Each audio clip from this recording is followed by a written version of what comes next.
ধরো আমি হাতটা ধুই। আমি হাতটা ধুই।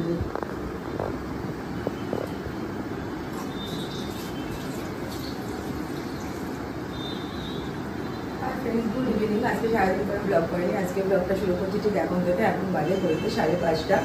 আপনারা সবাই কেমন আছেন? আশা করি সবাই ভালো আছেন। আমার আরেকটি নতুন ব্লগে আপনাদের সবাইকে স্বাগত। আজকে 5:30 থেকে ব্লগটা শুরু করছি, তার কারণ নেহার প্রচণ্ড জড়িয়ে কারণ সারাদিন ওখানেই ব্যস্ত ছিলাম। এর মধ্যে আমাকে ব্যাংকে যেতে হয়েছিল, প্রচণ্ড বৃষ্টি, মাই সব রান্নাবান্না কাজটা যা করছে আমি নেহাকে নিয়েছিলাম। তো চলুন এখন থেকে কী করছি আর কী করি বা এখন থেকে সময়টা কাটাচ্ছি আপনাদের শেয়ার করবো। হ্যাঁ, যেটা এখন করতে যাচ্ছি সেটা হচ্ছে এখন বেরোচ্ছি। আর আমি আর মা বাইরে বৃষ্টি কিন্তু হচ্ছে, বাইরে একটু মন্দিরে পুজো দিতে যাবো, দেন একেবারে কাজ করবো। চলুন সঙ্গে থাকুন, পাশে থাকুন, জানতে থাকুন কী করছি কী না করছি। আর এখন কিন্তু চলে এসেছি বজরংবলী মন্দিরে। বজরংবলী মন্দিরে এই টাইমটা পুজো দিতে আসলে না মানে অতটাও ভিড় থাকে না, কিন্তু এরপরে আরতি যখন শুরু হয়ে যায় তখন খুব ভিড় হয়ে যায়। আর আরতি না হওয়া পর্যন্ত ঠাকুরের পূজাও করা যায় না, সেই কারণে এই সময়টা আসাটাই সব থেকে বেটার। তো আমি চলে এসেছি, বাইরে কিন্তু প্রচুর বৃষ্টি হচ্ছে, মানে এত বৃষ্টি হচ্ছে, ঝেপে বৃষ্টি হচ্ছে যাকে বলে। তো চলুন পুজো দিইনি। আর এখানে ঘিয়ের প্রতিরোধী সবই কিনতেই পাওয়া যায়, তো এই প্লেটের মধ্যে করেই না ঠাকুরকে আরতি করা হয়। বাট এখন একটু পাল্টে দিয়েছে, এখন আর প্রদীপ নিয়ে ওপরে উঠতে দেয় না, প্রদীপটার নিচেই জ্বালিয়ে দিতে হয়। আর এখানে কিন্তু অনেক ঠাকুর আছে। তারপরে ওই বজরংবলীকে পুজো করে এখানে এটা পাকুড় গাছের নিচে বজরংবলী আছে সেখানে সবাই চামেলি তেল সিঁদুর দেয়। তো আমিও তাই করলাম, চামেলি তেল সিঁদুর দিয়ে এখানে প্রদীপ ধরিয়ে এখানেই কিন্তু হনুমান চালিসা পাঠ করে সবাই। আমিও এখানে বসেই হনুমান চালিসা পাঠ করব, ঠাকুরকে প্রদীপ জ্বালিয়ে প্রণাম করে তারপরে হনুমান চালিসা পাঠ করবো। তো চলুন আমি হনুমান চালিসাটা পাঠ করে নিই। তারপরে না হনুমান চালিসা পাঠ করে পাশেই ভোলেনাথ আছে, ওনাকে প্রণাম করলাম।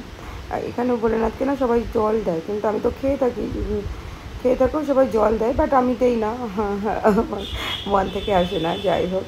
আর পাশেই আছে রাম সীতা লক্ষণ আর বজরংবলী, ওখানেও প্রণাম করে নেব। প্রণাম করে নিয়ে তারপর দিন বড় মন্দিরে প্রণামী দিব, প্রণামী দিয়ে তারপর বাড়ি যাবো। তো চলুন আমি ঠাকুর পুজো করে নিই।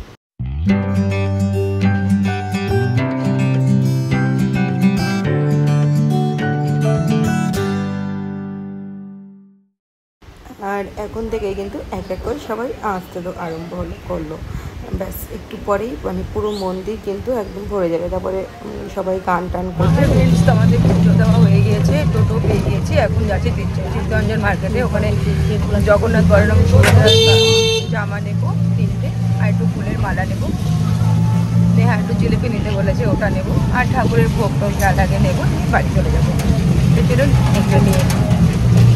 তারপরে না চিত্তরঞ্জন মার্কেটটা নামিনি, অতুল মার্কেটের এখানে যে আমাদের ফুলের বাজারটা আছে সেখান থেকেই এলাম রজনীগন্ধার মালা নিতে। আর এই ফুলগুলো এত ভালো লাগছিল। আর এখানে দোকান বসে গেছে কালকে রথেরটা, এখান থেকে এটা যে লুচিগুলো বড় বড় এই লুচি আর এই যে মিষ্টিগুলো, এগুলো রথের সময় পাওয়া যায়। এমনি সময় মেলাটাতে এগুলো পাওয়া যায়, বাট এই মিষ্টিটা পাওয়া যায় না। আর এই যে জামাটা মনের মতন হয়নি, বাট কী করবো, এত বৃষ্টি হচ্ছে না, সেই কারণে এই দোকানটা থেকেই নিতে হলো। তাই নিয়ে নিলাম পছন্দ করে এখান থেকে 3টে জামা নিয়ে। কী করবো, উপায় ছিল না, তাই না তো আমি সুতির জামা নিতাম, কিন্তু এইখান থেকে 3টে জামা নিয়ে নিয়েছি। আর তারপরে নেওয়ার জন্য এখান থেকে অল্প করে একটু খাবার নিয়েছিলাম, তার কারণ ওর মুখে কিছুই ভালো লাগছে না, বলছে একটু যদি এটা খায়। ওই একটাই নিয়েছিলাম, একটা না দুটো নিয়েছিলাম, তারপরে নিয়ে বাড়ি চলে গেছি। ফ্রেন্ডস, তারপর অনেকক্ষণ আগে বাড়িতে চলে এসেছি। বাড়িতে সেই মা ঠাকুর ঘরে ঢুকে গিয়েছিল, আর আমার এই জানালাটা দিয়ে এত জল ঢুকে বৃষ্টির দিনে, মানে যখন ঝেপে বৃষ্টি হয়, আর যখন আমরা বাইরেই ছিলাম মন্দিরে তখনই ঝেপে বৃষ্টি হয়েছে, আর যাওয়ার আগেও ঝেপে বৃষ্টি হয়েছে। যাওয়ার আগে জলটা মুছে দিয়ে গিয়েছি, আবার জল হয়ে জমেছে, ওই সেই জলটা আবার আমি সে মুছে দিলাম। আর মা ঠাকুর ঘরে ঢুকে গিয়েছিল, সন্ধ্যে প্রদীপ জ্বালানো হয়েছিল না, কারণ আমরা তো অনেক তাড়াতাড়ি বেরিয়েছিলাম, অনেকটা টোটো পাইনি আজকে, মা অতটাও ভালো হাঁটতে পারে না, তো হেঁটে হেঁটে অনেকটাই যেতে হয়েছিল, একটু দেরি হয়েই গিয়েছিল। এখন বাড়িতে চলেও এসেছি, আর মায়ের সন্ধ্যে প্রদীপ দেওয়াও হয়ে গিয়েছে, আমারও ঠাকুরের নাম নেওয়াও হয়ে গিয়েছে। তো আর এখন এই যে গোগো একটু কোলে, আজকে সারাদিনও কেড়েনি, কারণ নেহা এতটাই অসুস্থ না, নেহার পিছনেই টাইম চলে যাচ্ছে, নেহার কথাই বেরোচ্ছে না, এত অসুস্থ। যাই হোক, তো চলুন এখন নেওয়ার জন্য ওই দোকান থেকে একটা খাবার এনেছিলাম, আর জিলিপি মিষ্টি নিয়ে এসেছে ওই দোকানগুলো থেকে। ঠাকুরের সকালে ভোগ, ফুল, মালা, জামা। চিত্তরঞ্জন মার্কেটে আর নামিনি, কারণ প্রচুর বৃষ্টি হচ্ছে। বৃষ্টিতে ভিজলে আমার কিছু বেলা, কিন্তু মায়ের যেহেতু স্পঞ্জালাইটিস আছে, বৃষ্টিতে ভিজলে পারে না, মায়ের একটু ক্ষতি করে যাবে, ব্যথা উঠে যাবে, সেই কারণে ওখানে নামিনি। মকদমপুরে আস্তে আস্তে বৃষ্টিটা একটু হালকা হলো, ওখান থেকে নেমে ওখান থেকে সব নিয়ে নিয়েছে। সেই কারণে জামাটা যে মনের মতন পেয়েছি এমনটা না, তবে নিয়েছি নতুন জামা। আর ঠাকুরের সবই আনা হয়ে গেছে। সকালে একটু শিব ঠাকুরের পুজোর ফুল পরের দিনের জন্য আনবো, আর আগামী দিনের জন্য সবারই রজনীগন্ধা ফুলেরই মালা নিয়ে এসেছি সব ঠাকুরে। আর এই যে আমার গোগো, এত শয়তান হয়েছে বলার কথা না, মানে ভয় পাচ্ছে ওকে নামিয়ে দিব নাকি। আর পেট্রোল তো ডাকলো, কিছুক্ষণ গেলাম, আদর করলাম, চলে গেলাম। দুজনকে একখানে রাখলে যে কি করবে। এই দেখ গোগো, দেখ শঙ্খ এটা। ঠিক আছে, চলুন এখন রান্না জোগাড় করি। হাই ফ্রেন্ডস, তো এখন রান্না করব। ও বেলা তো মা রান্না করেছিল মুগের ডাল, কারণ আমার ওই ব্যাংকে গোল্ড লোনে টাকা দিতে যেতে হয়েছিল, তারপরে ব্যাস এটাই কাজ ছিল। আর কি কাজ ছিল, হ্যাঁ এমনি তেমন কোনো কাজ ছিল না, টুকটাক বাজার মনে হয় করেছিলাম, ঠিক মনে করতে পারছি না। নাকি গোল্ড লোনে টাকা দিলাম, আর দেন বাড়িতে এসেছি, আর কোনো কাজ করিনি। এবেলা গিয়ে মার সাথে করলাম। আর লঙ্কা লাগতো, বাট সেটা আনা হয়নি, সকালে এনে নেব। আর এখন একটু খিচুড়ি রান্না করবো। নেহার প্রচণ্ড কাশি, কিন্তু রসুন পেঁয়াজ তো কিছুই দেওয়া যাবে না, হাতে মা একটু কাঁচা খিচুড়ি বানিয়ে দিত।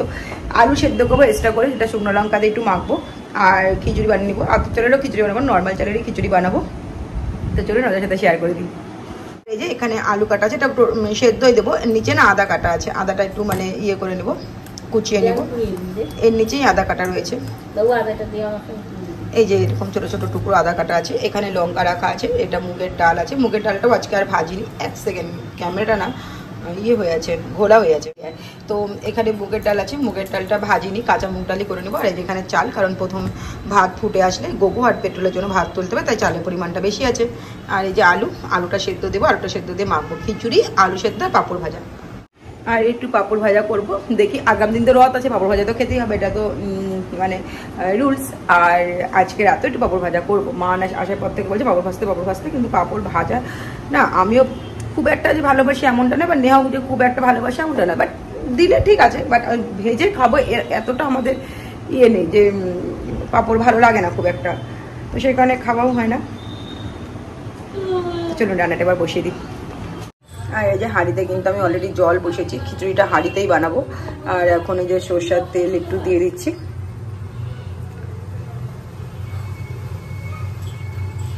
ব্যাস আর দেবো না, এর মধ্যে এখন চাল আর ডাল দিয়ে দেবো। এখনো কিন্তু আগুন জ্বালাইনি, ভুলেই গেছি যে আগুন জ্বালাইনি। হচ্ছে হাঁড়ির চালটা, জলটা একটু হালকা গরম হয়ে গিয়েছে। আর এখন আমার ভাতটা কিন্তু হয়ে গেছে, গোগো আর পেট্রোলের জন্য তুলে নেব। আর ওপরে আদাও কুচিয়ে নিয়েছি, আর এখানে শুকনো লঙ্কা একসঙ্গেই ভাজতে দিয়ে দিয়েছি।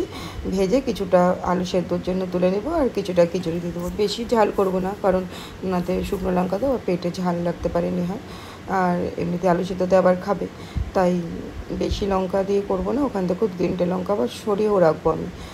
তো চলুন খিচুড়িটা না বানিয়ে নিয়ে এবার। হ্যাঁ ফ্রেন্ডস, আমার রান্নাটা সব কমপ্লিট হয়ে গেছে। ওই যে টেবিলের উপর সব খাবার রেখে দিয়েছি। এখন খিচুড়িটা একটু বসে যাক, মানে একটু ঠান্ডা হোক। অ্যাকচুয়ালি যত শুধু আর আমার তো নয়, তো আমি একটু বসে গেলে তারপরে খিচুড়িটা দেবো। গোবর ভাত, পেট্রোলে ভাত তুলে নিয়েছি। ভাত তো আমি আগেই করেছি, দেখেছেন, খিচুড়ি আমি পরে থেকে, এই জন্যই আমি খিচুড়িটা ফোড়নটা পরে দিই, যাতে গোবর আর পেট্রোলের জন্য এক্সট্রা করে ভাত করতে না হয়। যে ভাতটা হয় ওটাই ওদের জন্য তুলে নিই। ওরা একটু ডাল আর ভাত পেয়ে যায়, এদেরকে দই দিয়ে দেবো, কারণ যে এখন মাছ মাংস কিছুই দেবো না। আর নিরামিষ তো, মানে কত ইচ্ছে করে না। আগামী দিন রথ আছে, রথ টানার পর যদি আমিষ খাই তো খাই, রথ টানার আগে তো আমিষ খাবো না। যাই হোক এরকমই। তো চলুন ফাইনাল লুকটা আপনাদের শেয়ার করে দেবো যখন খেতে বসবো তখন। আর এই যে এটাই হচ্ছে খিচুড়ি, খেতে খুব সুন্দর হয়েছিল। আর এটাই ছিল ফাইনাল। চলুন তবে আজকে ব্লগটা এখানেই শেষ করি। সবাই ভালো থাকবেন, সুস্থ থাকবেন। আমার ভিডিওগুলো যদি ভালো লাগে তবে অবশ্যই চ্যানেলটিকে লাইক, কমেন্ট, শেয়ার আর সাবস্ক্রাইব করে আমার সঙ্গে থাকবেন, পাশে থাকবেন। আগামী দিন দেখাবে আপনাদের সঙ্গে আবার একটা নতুন ভিডিও নিয়ে। ততক্ষণ টাটা পাই আর গুড নাইট। সবাই ভালো থাকবেন, সুস্থ থাকবেন, টাটা।